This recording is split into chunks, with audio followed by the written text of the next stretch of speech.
Assalamualaikum warahmatullahi wabarakatuh. Pertemuan kali ini kita akan langsung membahas masuk ke dalam materi pertama, apa itu marketing, ya kan? Banyak orang yang bertanya-tanya marketing itu apa. Oke, sebetulnya apa sih itu marketing? Marketing bisa diartikan adalah semua tentang bagaimana kita merubah belief, berubah keyakinan di dalam pikiran sebuah customer, ya. Jadi semua kegiatan yang mengupayakan kita untuk merubah keyakinan customer.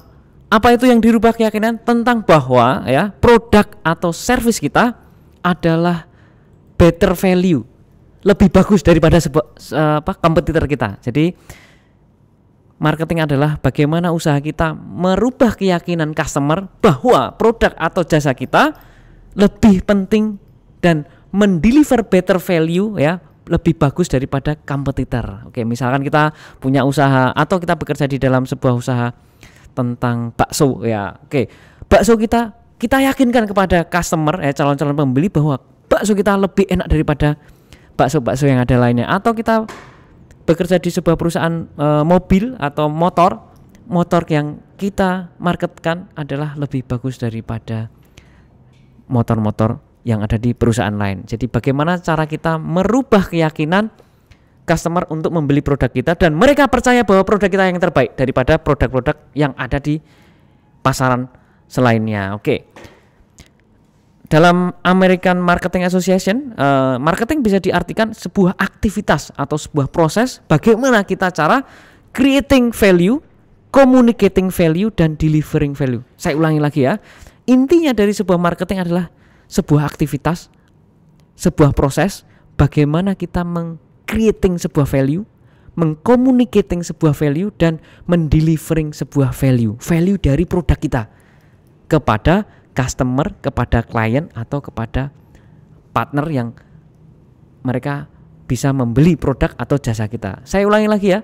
Marketing dalam sebuah definisi American Marketing Association bahwa marketing adalah sebuah aktivitas atau sebuah proses bagaimana kita meng-create sebuah value, mengkomunikasikan sebuah value, dan mendeliver sebuah value kepada customer. Value itu apa? Value itu adalah benefit, keuntungan. Value itu kebutuhan, ya. Contohnya adalah kalau kita HP gitu, ya. Misalkan HP A, value yang lebih bagus daripada produk lain adalah kamera yang lebih bagus. Nah, bagaimana kita creating value tersebut? Bagaimana kita mengkomunikasikan value tersebut? Bagaimana kita bisa menawarkan bahwa HP kita kameranya lebih bagus daripada HP lainnya kepada customer? Gitu. Inti dasar dari sebuah marketing, bagaimana cara kita meng-create sebuah value, sebuah keuntungan, sebuah keunggulan. Bagaimana kita bisa mengkomunikasikan value tersebut kepada customer dan menawarkan mereka. Itu adalah marketing. Oke. Jadi marketing bukan advertising, ya. Advertising itu apa? Iklan, mengiklankan, bukan. Marketing bukan mengiklankan saja, tapi mengiklankan atau advertising bagian dari marketing itu sendiri. Prosesnya, iya, ada promotion, di mana promotion adalah salah satunya adalah advertising, mengiklankan. Jadi bukan hanya sekedar mengiklankan, oke, ya. Creating value, mengcommunicating value, mendelivering value. Inti besarnya adalah value dari sebuah produk dan atau service, oke. Oke, tentunya aktivitas dari kita meng-creating value, meng-communicating value, mendelivering value pada dasarnya ada ilmu marketing mix, kegiatannya ada di sini semua. Itu terangkum dalam 4P. Oke, apa saja P? P tentang produk. Apa itu produk kita? Apa itu value dari produk kita? Jadi aktivitas marketing adalah kita harus menganalisa dari produk kita. Produk kita itu apa sih? Ya, value-nya apa? Kemudian kita bisa membuat packagingnya bagaimana. Produk bukan hanya sekedar dari produk itu sendiri, tapi dari desainnya, dari produknya, itu masuk dalam ilmu tentang 4P yang pertama. Produk, value-nya apa? Yang produk tersebut apakah dibutuhkan oleh customer. Jadi customer need-nya apa? Produk yang apa yang diinginkan sebuah customer. Makanya itu dalam ilmu marketing 4P yang pertama adalah produknya. Produk kita itu seperti apa? Produk atau jasa, value-nya apa? Apakah dibutuhkan? Kira-kira apa yang dibutuhkan oleh customer? Kita akan membahas di 4P yang pertama, produk. P yang kedua adalah place, tempat. Diartikan bagaimana cara si customer itu bisa membeli produk Anda. Jadi kita sebagai marketing bagaimana cara menempatkan produk-produk kita sehingga si customer bisa mendapatkannya. Oke, yang pertama 4P yang pertama adalah produk. Oke, produk kita tahu. Kemudian ilmu yang berikutnya adalah place. Bagaimana seorang marketing bisa tahu menempatkan produk kita biar bisa customer itu beli di tempat yang tepat, di waktu yang tepat, ya. Bisa jadi kalau kita tidak mengerti bagaimana ilmu marketingnya, sehingga kita berjualan di tempat yang salah, di saat yang salah, sehingga si customer tidak akan membeli. Bisa jadi juga kita tidak tahu kapan sih customer itu membutuhkan produk kita, di saat seperti apa. Nah, itu akan kita bahas 4P yang kedua, yaitu place. Jadi bagaimana kita mendistribusikan produk kita sehingga bertemu dengan customer yang tepat di saat yang tepat, sehingga mereka bisa membeli produk kita di timing yang pas. Kemudian P yang berikutnya adalah promotion. Promotion inti dasarnya adalah bagaimana kita bisa mengkomunikasikan produk kita, value kita kepada customer melalui channel-channel promosi yang banyak, ya. Ada tradisional dan ada digital. Pada pertemuan kali ini kita belum membahas tentang digital channel atau digital marketing, tapi kita lebih ke basicnya, bahwa kita harus bisa mempromosikan bahwa produk kita itu ada, eksis dulu. Sebagus apapun produk Anda tapi customer tidak tahu, bagaimana dia bisa membeli produk Anda. Nah, ini sangat penting untuk customer itu tahu awareness terhadap produk kita. Kemudian kita bisa mengkomunikasikan value-value apa dibandingkan dengan kompetitor lainnya. Kemudian ada 4P yang terakhir adalah price, harga. Harga ini sangat sensitif sehingga mempengaruhi keputusan pembelian, customer behavior, ya. Ada salah satu contoh, ada beberapa produk yang memang sudah mensegmentasikan dari sebuah harga.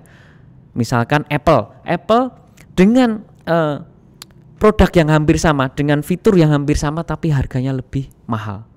Kenapa? Karena memang segmentasi mereka adalah segmen yang berbeda dengan segmen-segmen produk yang lainnya. Tetapi memang mereka dengan sengaja membuat price karena value yang dibutuhkan customer berbeda dengan target market yang produk lainnya. Jadi kita akan mempelajari bagaimana kita men-setting price sehingga segmentasi yang kita tuju benar. Ya, oke, kita di sini 4P yang keempat, ya. Bagaimana itu kita akan setting sebuah price. Intinya adalah bagaimana customer membeli dan mendapatkan benefit. Sehingga harga itu sebetulnya cost plus value, ya. Ya. Jadi harga itu disetting karena ada cost itu adalah biaya produksinya, biaya bahan bakunya, dan value yang didapat. Jadi customer itu tidak hanya membeli barang mentahnya atau barang HPP-nya, ya, harga produksinya, tetapi value yang didapat. Sehingga value semakin besar, benefit semakin besar, Anda bisa menaikkan harga karena benefitnya lebih besar, gitu. Itu akan kita pelajari. Inti dari marketing mix adalah product, place, promotion, dan price. Ya, oke. Ini dasar dari marketing. Oke, untuk bisa menjadi seorang marketing yang bagus, ya, yang sukses nantinya kalau kita bekerja sebagai marketing, kita harus mengikuti sebuah prosesnya, ya.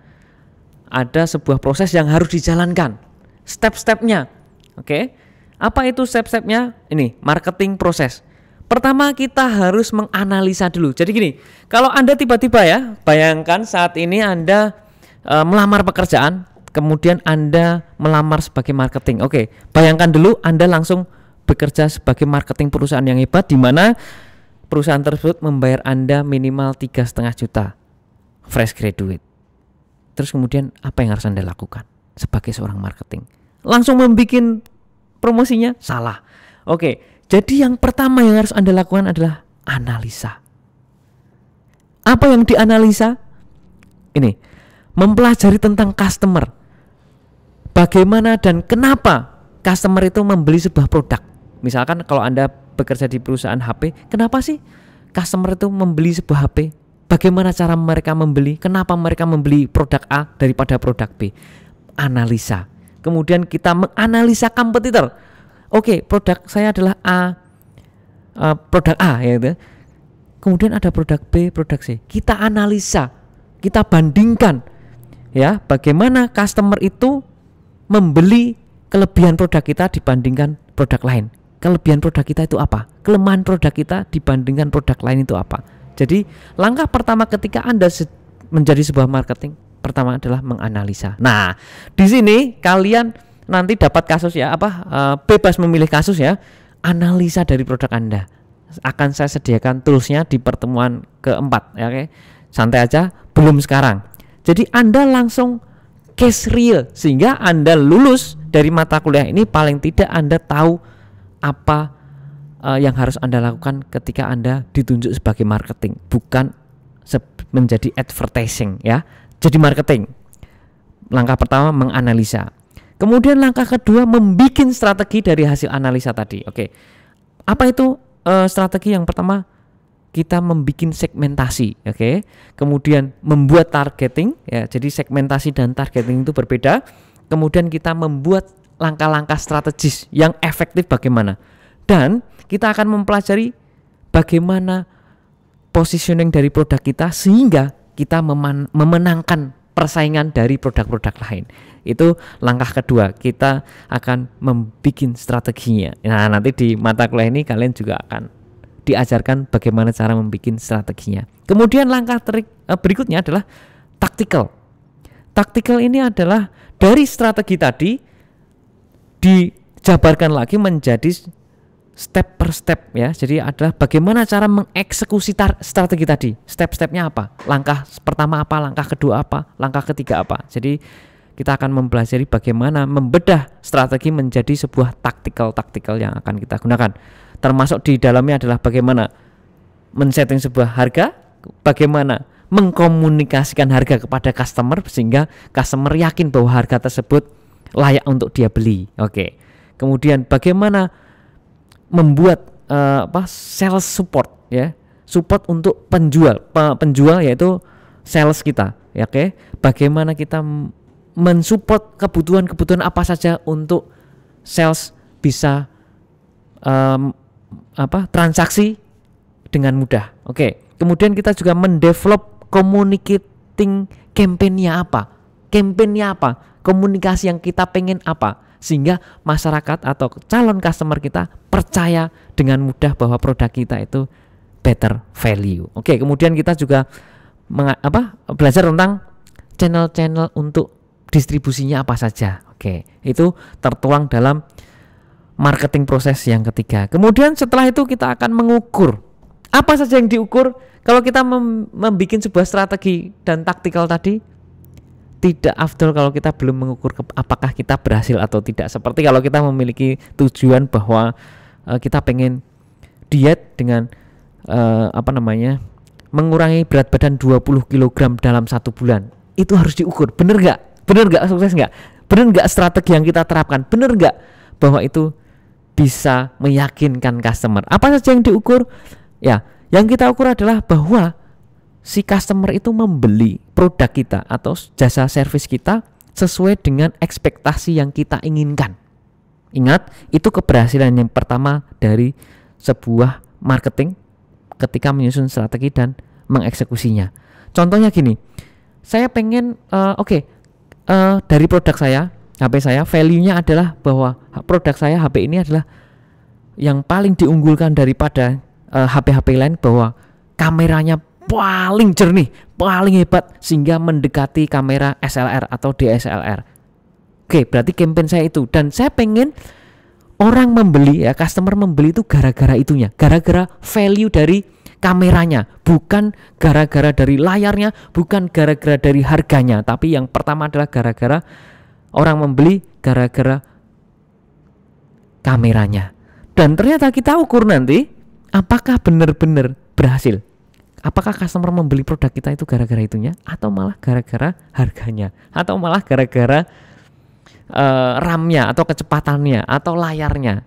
Nah, itulah yang diukur yang pertama. Jadi bukan hanya sekedar mengukur keberhasilan dari penjualan saja, tetapi mengukur, lebih penting adalah mengukur apa yang kita ekspektasikan, value apa yang kita akan komunikasikan itu sesuai dengan ekspektasi kita sehingga customer itu membeli gara-gara value utamanya itu, bukan gara-gara yang lain. Oke, kita akan mengukur itu. Kemudian membantu kita mengetahui bagaimana strategi kita itu return of investment-nya itu bagus atau tidak. Jadi apa yang kita investasikan dalam sebuah program marketing pasti membutuhkan budget, membutuhkan waktu, takes time, tapi apakah itu benefit atau tidak. Oke, jadi kita akan mengukur return of investasinya bagaimana. Kemudian juga track performa dari trafficnya, conversationnya, dan engagementnya. Jadi marketing proses ini yang harus dilakukan. Kita sudah tahu marketing itu apa, dan kita harus tahu langkah demi langkah. Jangan sampai Anda ditunjuk sebagai marketing, tapi Anda nggak tahu apa yang harus Anda lakukan pertama kali pada saat Anda melamar. No, ketika Anda tidak tahu, Anda tidak akan pernah jadi marketing yang hebat. Bahkan perusahaan juga akan, oke, belum siap jadi marketing ini. Kemudian Anda akan dilempar menjadi yang lainnya. Nggak tahu, tergantung perusahaannya. Tapi Anda harus memaham bahwa langkah pertama adalah analisa dulu, kemudian strategi, tactical, dan measurement. Dari perkuliahan ini nanti Anda akan mendapatkan portofolio. Ketika Anda melamar perusahaan, yakinkan ya, pada saat Anda wawancara, saya pernah membuat proses marketing proses. Bagaimana cara menganalisa? Ini buktinya, saya pernah menganalisa. Uji saya. Buktinya saya membuat strategi, buktinya saya membuat taktikal. Ya, jadi yang mewawancara Anda bukan hanya melihat ijazah Anda, tapi Anda mengetahui betul detail dari langkah-langkah seorang marketing. Ya, jadi jadikan mata kuliah ini Anda yang merasa butuh, bukan saya, karena Anda rugi kalau tidak mengikuti step per stepnya ini. Oke, jadi Anda lulus memiliki portofolio yang bisa Anda menangkan pada saat persaingan Anda mencari pekerjaan. Pada saat Anda wawancara, buktikan, ceritakan bahwa Anda seorang marketing hebat karena Anda mengikuti marketing proses dari menganalisa strategi dan taktikal, dan jelaskan kenapa harus menganalisa. Seperti itu. Nah, ini kesimpulannya ya, bahwa marketing adalah proses atau aktivitas kita meng-creating value. Value dari produk kita apa? Kemudian komunikasikan value dari produk kita dan deliver value kita sehingga mereka, customer, bisa membeli. Itu inti dari marketing, bukan berjualan saja. Oke, sekian pertemuan kali ini. Pada pertemuan offline akan saya analogikan apa itu marketing dengan analogi yang sederhana. Terima kasih, sampai ketemu di pertemuan berikutnya. Assalamualaikum warahmatullahi wabarakatuh.